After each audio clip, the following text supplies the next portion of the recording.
दोस्तों, मैं नागेंद्र कुमार और स्वागत करता हूं अपने इस यूट्यूब चैनल नागेंद्र आई ट्विटर पर। आज के इस वीडियो में हम लोग क्लास 10 के मैथ में इंटरनेट मॉडल पेपर के सेट 1 का ऑब्जेक्टिव क्वेश्चन पढ़ने वाले हैं। तो चलिए वीडियो को स्टार्ट करते हैं। जैसा कि पहला क्वेश्चन आपके सामने दिखाई दे रहा होगा, तो कह रहा है इसमें ना कि निम्नलिखित में सबसे छोटी संयुक्त संख्या कौन है। तो देखिए भैया, संयुक्त संख्या का मतलब होता है भाज्य संख्या। क्या होता है? भाज्य संख्या। तो भाज्य संख्या सबसे छोटी कितना होता है? 4 होता है। तो इसलिए इसका ऑप्शन नंबर हो जाएगा डी। चलिए, समझ में आ रहा है ना? भाज्य संख्या किसे कहते हैं? जो एक या स्वयं के अलावा किसी दूसरी संख्या से भी भाग लग जाए। तो सबसे छोटी कौन होगा? 4। चलिए दूसरा क्वेश्चन देखते हैं। दूसरा क्वेश्चन में है कि पाई है, तो पाई क्या है?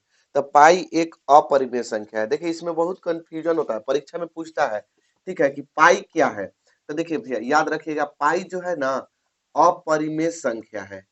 पाई क्या है? अपरिमेय संख्या है। इससे रिलेटिव भी पूछता है। पाई कह दे, चाहे पाई बटे 2 कह दे, चाहे पाई बटे 3 कह दे, या 2 पाई कह दे। इस तरह से आप लोग क्वेश्चन देखे होंगे। तो इस तरह से आएगा, चाहे आ जाएगा 3 पाई कह दे, तो इस तरह से आएगा तो सब अपरिमेय होगा। क्या होगा? अपरिमेय। अब ये दिक्कत तो यहाँ होता है, जो लड़का गलती करता है। देखिए गलती कहाँ करता है, ऐसे आ जाता है कि 22/7 क्या है? 7 है। परिमेय संख्या है कि अपरिमेय संख्या है, क्या है? तो देखिए 22/7 है ना, वो परिमेय है, याद रखिएगा। बस यही याद रखिएगा कि 22/7 जो है वो परिमेय संख्या है, और पाई क्या है? अपरिमेय संख्या है। देखिए अब थोड़ा सा कंफ्यूजन आप लोग के यहाँ होगा यार, जब 22 का मान पाई का मान जो होता है वो 22/7 ही होता है, तब पाई को हम अपरिमेय क्यों कहेंगे और 22/7 को हम परिमेय? तो देखिए भैया हम बता दें कि पाई का जो एक्चुअल मान 22/7 नहीं होता है, वो होता है 3.142। इस तरह से 8 करके डॉट डॉट डॉट बहुत आगे तक जाता है इसका मान, ठीक है। तो इसलिए एक्चुअल मान नहीं होने के कारण पाई जो है अपरिमेय है, और 22/7 जो है परिमेय है। समझ में आ गया? आशा करते हैं कि अच्छे से समझ में आ गया होगा। नहीं नहीं अगर बुझाता है तो इसको याद कर लीजिए, पाई जहां रहेगा ना अपरिमेय पर मारिएगा, और 22/7 रहेगा, बटा में जहां भी रह गया तो परिमेय पर मारना है। ठीक। अगला क्वेश्चन में है कि दो संख्याओं का लसा और मसा बराबर होता है। तो देखिए कब होता है बराबर? जब संख्या बराबर हो। अगर हम कह दे कि दो दो का लघुत्तम कितना होगा, तो एलसीएम कहिएगा दुए होगा। अब महत्तम कितना कहिएगा, तो दो से इसे दो में भागा देके तो दो एकम दो कट गया ना, तो मसा इसको कहते हैं, मसा भी दो होगा। ठीक, मसा भी कितना होगा? दो। अगर हम कहते कि तीन तीन के लघुत्तम और महत्तम कितना होगा, तो लघुत्तम लसा जो होगा वो तीने होगा, मतलब लसा का मतलब एलसीएम। अब मौसा तो 3 से भाग देंगे 3 में, तो 3 एकम 3 कट गया, तो मौसा भी 3 होगा। तो देखिए यही क्वेश्चन में पूछा है ना कि दो संख्याओं का लघुत्तम लसा और मौसा बराबर होता है तो संख्या क्या होगा? तो संख्या भी बराबर होगा। क्योंकि देखिए जब दो गो संख्या बराबर ले रहे हैं, दो दो ले रहे हैं, तीन तीन ले रहे हैं, तो लघुत्तम और महत्तम दोनों बराबर आ रहा है। कोई भी दो संख्या ले लीजिए, हम 10 से 10 ले रहे हैं तो 10 10 के लघुत्तम 10 होगा, महत्तम भी 10 होगा। ठीक है, तो इस तरह से हम कह सकते हैं कि दो संख्या का लसा और मसा तभी बराबर हो सकता है जब दोनों संख्या बराबर हो। ठीक। अगला क्वेश्चन जैसा कि देख सकते हैं, अगला क्वेश्चन में है कि 0.29 पर रेकरिंग है। 0.2 और 9 लिखा हुआ है और इस पर रेकरिंग दिया गया है, और इसमें पूछा है कि इसका मान क्या होगा या इसके बराबर कौन होगा। तो देखिए रेकरिंग वाला आप 9वीं क्लास में ऐसा पढ़े होंगे, चाहे 2 नंबर में आप पढ़े होंगे एक मान के, ठीक है। तो हम आपको शॉर्ट तरीका से एक नंबर के जैसा बता रहे हैं, ध्यान दीजिएगा थोड़ा। तो देखिए हम सबसे पहले हम क्या करेंगे, जितना संख्या लिखा हुआ है उतना लिख देंगे। ध्यान दीजिए हमारी बात को, जितना संख्या लिखा है ना उसको लिख देंगे। जिस पर रेकरिंग नहीं है, तो रेकरिंग किस पर नहीं है? जीरो पर, जीरो को घटा देंगे। जितना संख्या दिया है उतना लिख देंगे, उतना लिखेंगे। जिस पर रेकरिंग नहीं है उसको घटा देंगे, कई गो पर रेकरिंग है, 2 गो पर है, तो एगो पर रेकरिंग रहेगा तो एगो 9 बटा में करके 2 गो पर रेकरिंग रहेगा तो 2 गो 9। समझ में आया? फिर से जितना संख्या दिया है उतना संख्या लिख देंगे, जिस पर रेकरिंग नहीं है उतना घटा देंगे। जय एगो पर रेकरिंग रहेगा तो एगो 9 और 2 गो पर रहेगा तो 2 गो 9। चलिए, तो 29 में से 0 घटेगा तो 29 से बचेगा, अब बटा में 99 है तो बटा में 99 हो गया आंसर। ठीक है, अगला क्वेश्चन देख सकते हैं, 1 minus sine square 60 degree. 1 minus sine square कितना है? 60 डिग्री है। तो देखिए 1 के 1 माइनस साइन स्क्वायर 60 डिग्री है ना, तो साइन 60 डिग्री का मान होता है √3/2, इसका स्क्वायर कर देंगे। ठीक, 1 के 1 माइनस साइन 60 का मान इतना स्क्वायर। अब देखिए 1 माइनस √3 का गुणा 2 बार करेंगे ना, तो रूट में रूट से 2 बार होता है तो रूट हट जाता है तो केवल 3 बचेगा, और 2 का गुणा 2 बार करेंगे तो 4 बटा में 1 करके एलसीएम निकाल देंगे। 4 1 का एलसीएम 4, 1 से 4 बार में 1 से भाग करेंगे 4 बार में, 4 एकम 4 माइनस 4 से 4 एक बार में 3 एकम 3, 4 में से 3 घटेगा 1, 1/4 आंसर हो गया। ठीक, देखिए अगला क्वेश्चन जैसा कि देख सकते हैं, अगला क्वेश्चन में है कि निम्नलिखित में किसका दशमलव प्रसार शांत होगा, और आपके सामने ऑप्शन भी दिखाई दे रहा होगा, ध्यान ध्यान दीजिएगा कि शांत कहा है ना जी, तो शांत कब होता है? देखिए शांत का हम नियम बता देते हैं, ठीक है, तब हल करेंगे। तो शांत देखिए हमारे नियम के अनुसार अगर ध्यान दीजिएगा तो समझ में आ जाएगा। ठीक है, ये किताब ऐसे तो किताब लिखता है कि 2 के पावर n और 5 के पावर m के रूप का हो तो शांत होता है। ये भी समझिए, अगर केवल 2 आ जाए बटा में कहाँ आ जाए? q के अभाज्य गुणनखंड करने पर, q के अभाज्य गुणनखंड करने पर, q का गुणनखंड करने पर। q, अब q क्या है? कितना लोग सोचेंगे q क्या है? तो p/q जानते हैं ना, अंश बटे हर, तो नीचे वाला का गुणनखंड करने पर। ठीक है, कोई भी संख्या दिया रहेगा नीचे वाले के गुणनखंड करने पर यदि 2 आ जाए, चाहे केवल 5 आ जाए, चाहे केवल 2 आ जाए, चाहे केवल 5 आ जाए, चाहे 2 और 5 दोनों आ जाए तो शांत होता है। फिर से एक बार, यदि q का गुणनखंड करने पर, q का अभाज्य गुणनखंड करने पर, नीचे वाला का गुणनखंड करने पर कोई भी चीज बटा है उसको नीचे वाले के गुणनखंड करेंगे, चाहे 2 आ जाए, चाहे 5 आ जाए, चाहे 2 और 5 दोनों आ जाए तो क्या कहेंगे? शांत है। तो देखिए ऑप्शन नंबर ए कितना है? ऑप्शन नंबर ए में 7/40 है। कितना है जी? 7/40। इसको पहले हल कर लेते हैं, अगर इस शांत आ गया तो ठीक, नहीं आएगा दूसरा ऑप्शन हल करेंगे। 40 का पहले गुणनखंड करेंगे, 40 को 2 से 20 बार में, 2 से 10 बार में, 2 से 5 बार में, क्या आ गया? 7/40 को तोड़ के कितना लिखेंगे? 2 गुणे 2 गुणे 2 गुणे 5। देखिए 7 बटा में 2 गुणा 2 के पावर का 3 गो और गुणा 5, ये 3 है। देखिए ध्यान दीजिए, इसमें केवल 2 और 5 ना आ रहा है तो क्या होगा? 2 और 5 होता है तो शांत होता है, तो 2 और 5 होता है तो शांत होता है, तो ऑप्शन नंबर ए क्या होगा? सही होगा। Option number A right answer होगा। ठीक, अगला क्वेश्चन देख सकते हैं, कह रहा है इसमें कि निम्नलिखित में किसका दशमलव प्रसार अशांत होगा? ऑप्शन के अनुसार से अशांत, तो अशांत कब कब होता है? जब 2 और 5 के अलावा कोई दूसरी संख्या आ जाए। ठीक है, 2 और 5 कोई जरूरी नहीं है कि 2 5 भी करे, ठीक, उसमें और दूसरा संख्या आ जाए तो वो क्या होता है? अशांत। सबसे पहले ऑप्शन नंबर ए को हल करते हैं। ऑप्शन नंबर ए है 5/8, नीचे वाले के तोड़ेंगे ना तो 5 8 है ना, तो 2 दूनी के 4, 4 दूनी के 8, इसमें केवल 2 है तो ई शांत है, ई नहीं होगा। ठीक है, ई आंसर नहीं होगा, हमको अशांत पूछा है।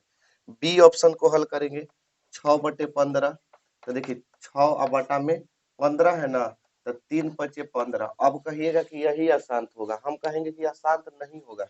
कहिएगा कि इसमें तो 2 है, ये नहीं है, चाहे 5 है या 3 आ गया तो अशांत नहीं होगा।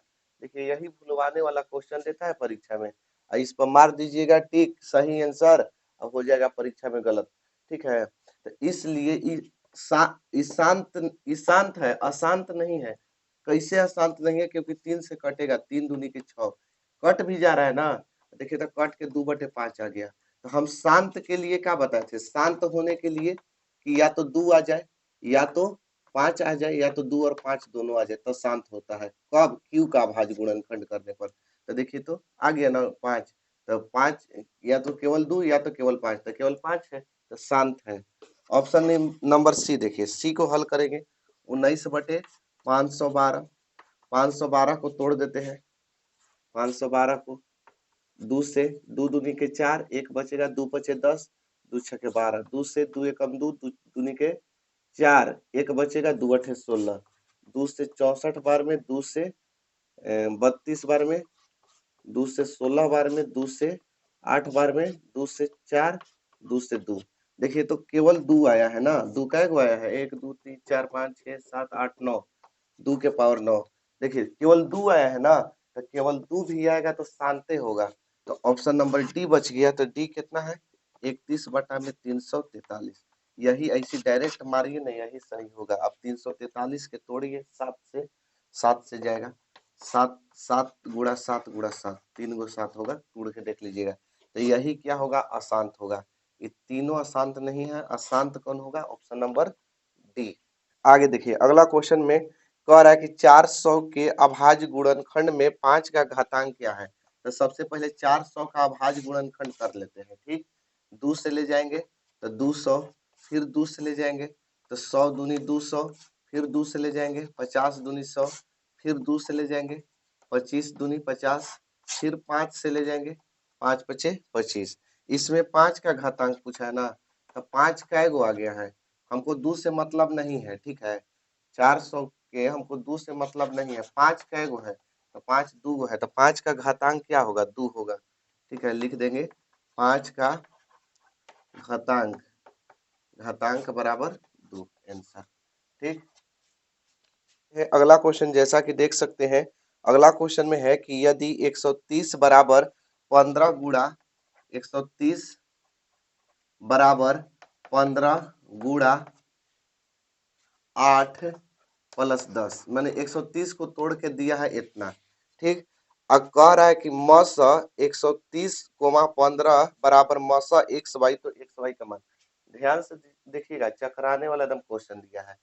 130 बराबर 15 गुणे 8, 8 प्लस 10, यानी जब 130 और 15 का मौसा निकालेंगे तो कितना होगा? एक लाइन तोड़ दिया है, किससे तोड़ा है? ए बराबर बी क्यू प्लस आर से तोड़ा है। ध्यान में आ रहा है? ए बराबर बी क्यू प्लस आर से तोड़ा है। 130 और 15 को तोड़ के इतना लिखा हुआ है, ठीक। क्यों ऐसे? क्योंकि ए का मान इसमें 130 हो जाएगा, क्योंकि अब आप लोग जानते होंगे कि जो बड़ा होता है उसको ए मानते हैं, जो छोटा होता है उसको बी मानते हैं। तो बी का मान 15, तो ए का मान 130 बैठाएंगे, अब बी का मान 15 बैठाएंगे, अब 15 इसे 115 से 130 में भाग दिए तो 15 अठे 20 से 120 बचा 10, तो वही तोड़ के लिखा है 15 गुणा 8 अब प्लस में 10। अब देखिए ध्यान दीजिएगा, अब क्या करेंगे हम? आगे इसका क्रिया करेंगे कि 15 को यहाँ ले आएंगे और 10 को यहाँ ले आएंगे। अब 10 से 15 में भाग करेंगे, 10 एकम 10, बचा कितना? 5।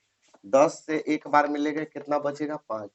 अब 10 को यहाँ लिखेंगे और 5 को यहाँ लिखेंगे, यहाँ 5 को यहाँ लिखा जाता है। अब 5 से 10 में करेंगे, 5 दूनी के 10, कट गया ना। तो इसका मौसा क्या होगा? मौसा चाहे HCF कहिए चाहे मौसा कहिए, मौसा बराबर कितना आ गया? 5, क्योंकि ई वाला मौसा कहलाता है, ठीक। तो अब देखिए जब मौसा 5 आ गया, मौसा कितना आ गया? 5 आ गया, तो अब कह रहा है कि इनमें से कौन आंसर होगा? एक्स वाई कौन होगा? एक्स वाई कौन होगा? कि ऐसा कौन सा संख्या होगा कि जो जिसका मौसा करने पर 1 आ जाएगा? तो इसका आंसर जो होगा वो ए होगा, 15 और 10। अभी भी आपको नहीं बुझा रहा होगा, समझ में नहीं आ रहा होगा कि ऑप्शन नंबर ए ही हम सही काहे लिखे, क्योंकि 15 और 10 के 15 और 10 का महत्तम ज्ञात कीजिए, HCF ज्ञात कीजिए। तो 10 से भागा देंगे तो 10 एकम 10, 5 बचेगा, ठीक। अब फिर 5 से 10 में देंगे तो 5 दूनी 10, आ गया ना मौसा। तो यानी ऑप्शन नंबर, यानी मौसा कितना आ गया? मौसा कितना? मौसा आ गया 5।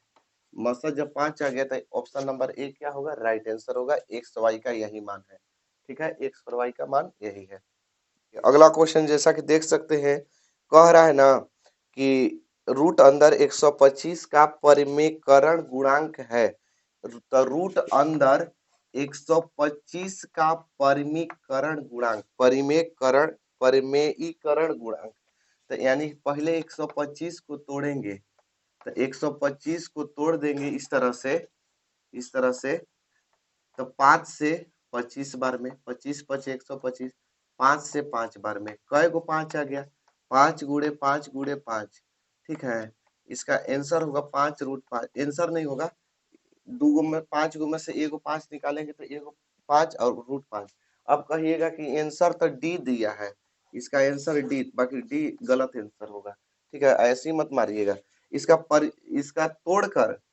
तोड़ने के बाद, ठीक है, सरलतम रूप हो गया, ये मेरा क्या आ गया, सरलतम रूप, ठीक है, इसको मिटा देते हैं।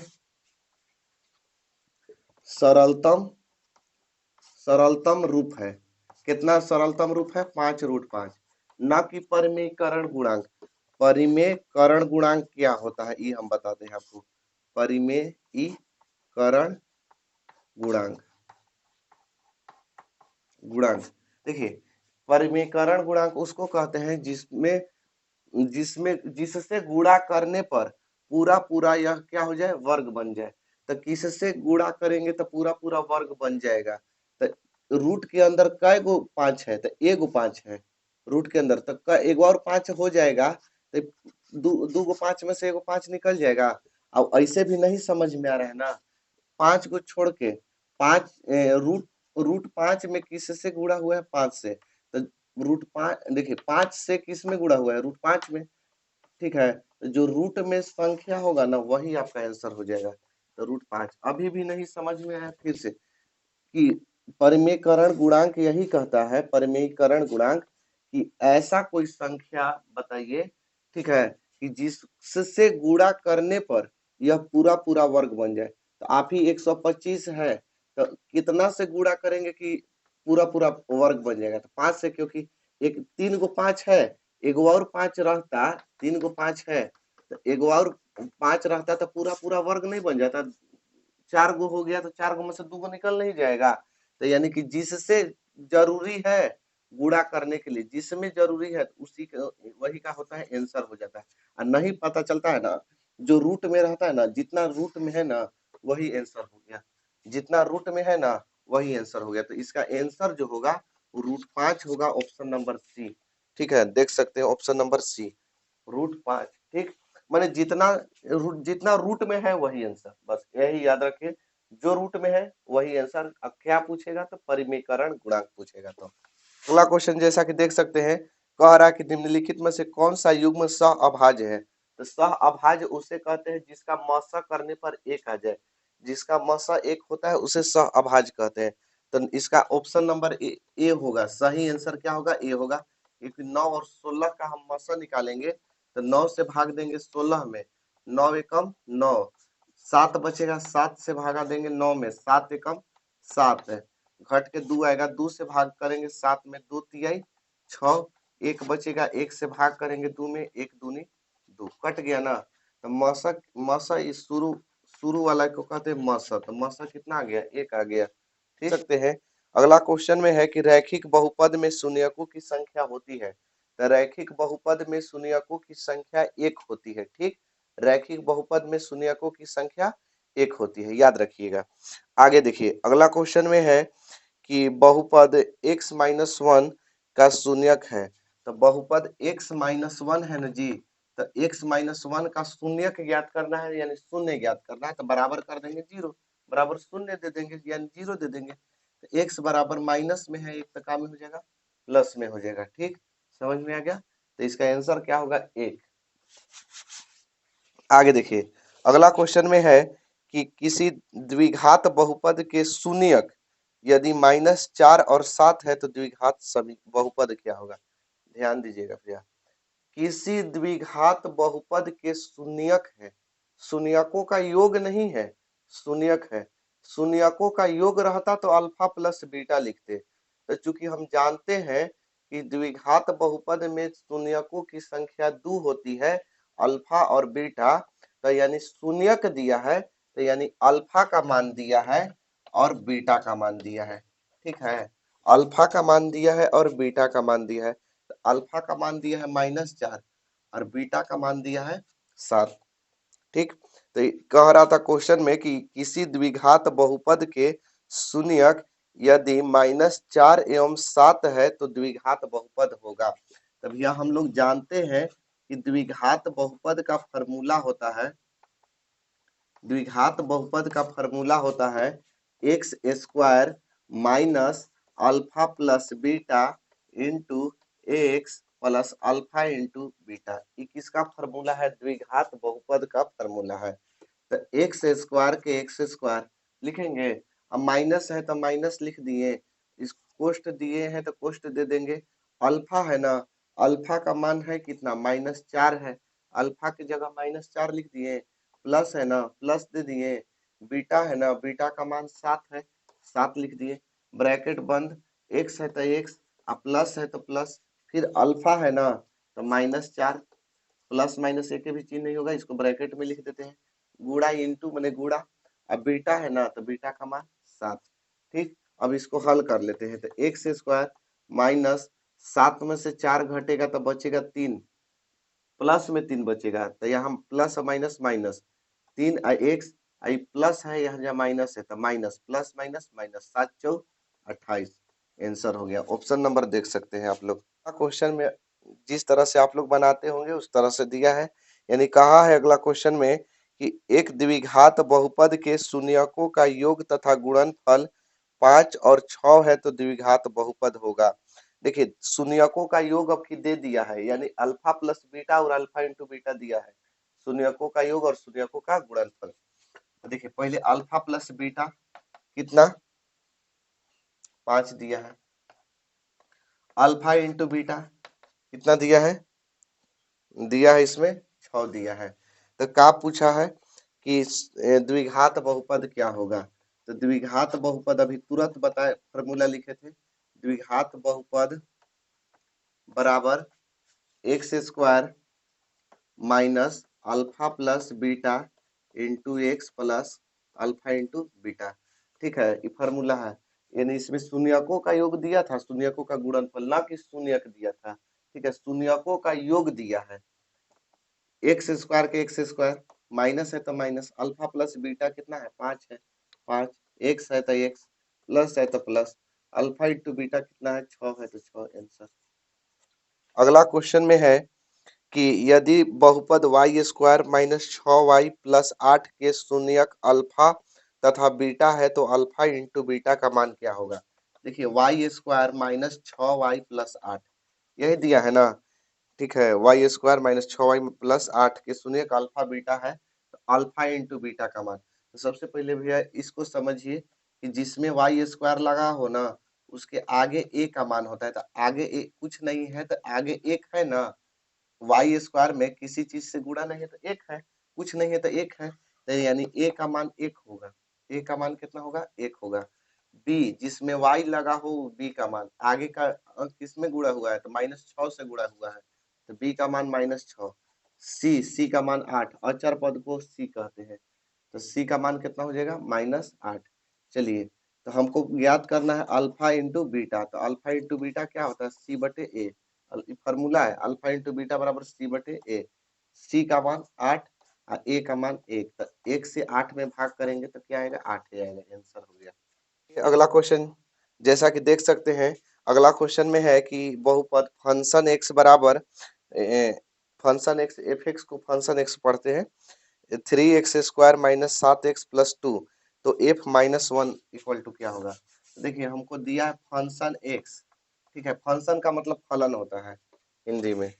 फंक्शन x बराबर 3x स्क्वायर माइनस 7x और फिर दिया है प्लस 2 दिया है, तो हमको ज्ञात करना है फंक्शन -1 का मान क्या होगा?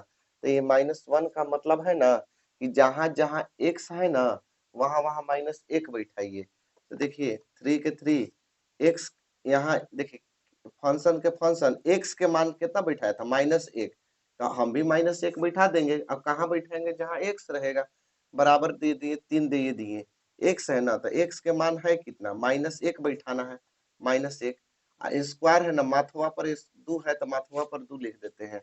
-7 है तो 7, फिर x है तो x के मान कितना -1 और प्लस 2 है तो प्लस 2, 3 के 3, माइनस माइनस 2 बार गुणा होता है ना, स्क्वायर है तो 2 बार गुणा होगा तो प्लस हो जाता है, तो 1 का गुणा 2 बार होगा तो 1 ही होगा, 1 1 गुणे 1 यानी 1, माइनस माइनस एजा भी प्लस हो जाएगा, 7 का गुणा 1 में करेंगे तो 7 और प्लस में 2, अब 3 एकम 3 और प्लस 7 प्लस 2, तो 7 और 3 10, 10 और 2 12, इसका आंसर क्या आएगा 12 आएगा। अगला क्वेश्चन में है कि एक्स स्क्वायर -3 के शून्यक है, बहुपद एक्स स्क्वायर दिया है और -3 दिया है, शून्यक ज्ञात करना है। ध्यान दीजिए, एक्स स्क्वायर है ना, तो एक्स स्क्वायर के एक्स स्क्वायर अब 3 है ना, 3, तो इसको हम √3 के स्क्वायर कर देंगे तो 2 बार रूट में रूट से गुणा हो जाता है तो रूट हट जाता है, और रूट हट जाता है तो 2 गो 3 में से 1 गो 3 लिखाएगा, चाहे रूट हट जाता है तो केवल 3 ना बचेगा, तो इसको इतना भी लिख सकते हैं कि नहीं लिख सकते हैं, लिख सकते हैं ना, तो √3 के स्क्वायर। अब एक्स, अब देखिए ये फार्मूला एक बन जाएगा, ए स्क्वायर माइनस बी स्क्वायर, शायद 9th क्लास में आप लोग पढ़े होंगे, 10th में भी बहुत जगह इसका यूज है। तो ए स्क्वायर माइनस बी स्क्वायर होता है एक प्लस बी और ए माइनस बी, एक बार जोड़ के एक बार घटा के, तो एक बार जोड़ के देखिए, एक बार जोड़ के तो यानी x plus 3 √3 sorry, x plus √3 एक बार जोड़ के एक बार घटा के, एक्स माइनस √3 एक बार जोड़ दिए दोनों को, एक बार घटा दिए दोनों को। अब हमको शून्य ज्ञात करना है तो केस 1 कर देंगे, केस 2 कर देंगे, केस का मतलब स्थिति, एक्स प्लस √3 बराबर 0, एक बार इसके बराबर 0 एक्स माइनस √3 बराबर 0, तो देखिए x बराबर माइनस में √3 हो जाएगा, प्लस में है बराबर के इधर गया तो माइनस में, x बराबर माइनस में √3 है तो बराबर के इधर गया तो प्लस में। आंसर देखिए कैसे दिया है, एगो प्लस में √3 दिया है ना, एगो प्लस में एगो का में दिया है माइनस में √3 दिया है, आगे पीछे किसी को भी लिख सकते हैं, कोई दिक्कत नहीं है। ठीक, आप लोग के आंसर मिला लीजिएगा किस तरह से दिया है, तो एगो प्लस में √3 आएगा, एगो माइनस में √3 आएगा, समझ में आ गया। इसको एक और नियम से भी बना सकते हैं, ठीक है, इसको एक और नियम से कैसे बनाएंगे, ठीक है, कितना सोच रहे होंगे क्या इससे नहीं बना सकते, तो किसी तरह से भैया बना सकते हैं, आपके हाथ में, आपको तो बुकना है, मैंने बुकने का मतलब समझ रहे हैं ना, गोल गोल घेरना है, तो उसको तो आंसर से ना मतलब है, आप किसी तरह से बनाइए, ठीक, क्योंकि ऑब्जेक्टिव है, तो एक्स स्क्वायर -3 बराबर 0, ठीक है, हम आगे ही पहले ही 0 कर देंगे, वही क्वेश्चन अभी बता रहे हैं, दूसरा नहीं बता रहे हैं, एक्स स्क्वायर -3 बराबर 0, ठीक, क्योंकि शून्य ज्ञात करना है, तो एक्स स्क्वायर माइनस में 3 है तो इधर ले आ देंगे तब का में हो जाएगा प्लस में, अब जब रूट यहाँ से स्क्वायर हटता है ना, स्क्वायर हटता है तो बराबर के इधर आके रूट में बदल जाता है, तो रूट में 3 हो जाएगा, और चूंकि रूट के बाहरी प्लस और माइनस दोनों का चिन्ह होता है, यही एक बात ध्यान रखिएगा, हर बार आप लोग के बताते हैं कि रूट के बाहर प्लस माइनस का चिन्ह होता है, ठीक है, तो एगो √3 प्लस में आ जाएगा, एगो √3 माइनस में आ जाएगा आंसर, ठीक है, कितना आसान है, इसी बनाइएगा, ऑब्जेक्टिव का है। अगला क्वेश्चन देखिए, अगला क्वेश्चन में है कि 6x माइनस 2y बराबर 0, 6x माइनस 2y बराबर 0, और दिया है 10x प्लस 2y बराबर 3, 10x प्लस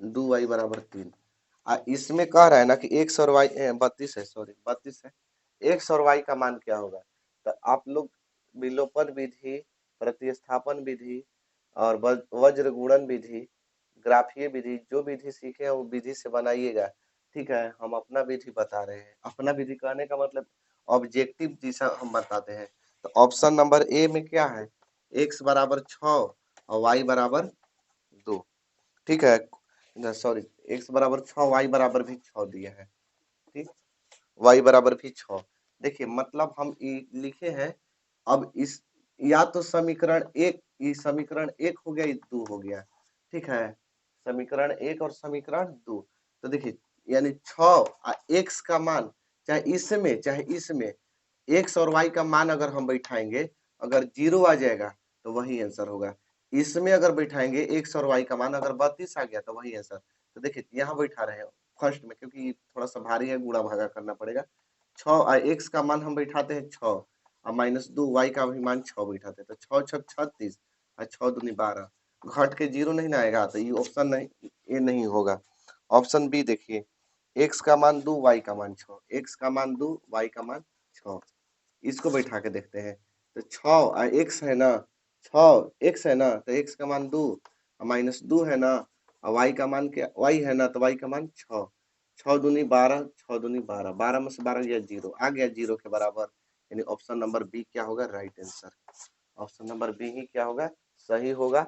बस आज के लिए इतना ही, मिलेंगे अगली वीडियो में अगले टॉपिक के साथ, तब तक के लिए जय हिंद।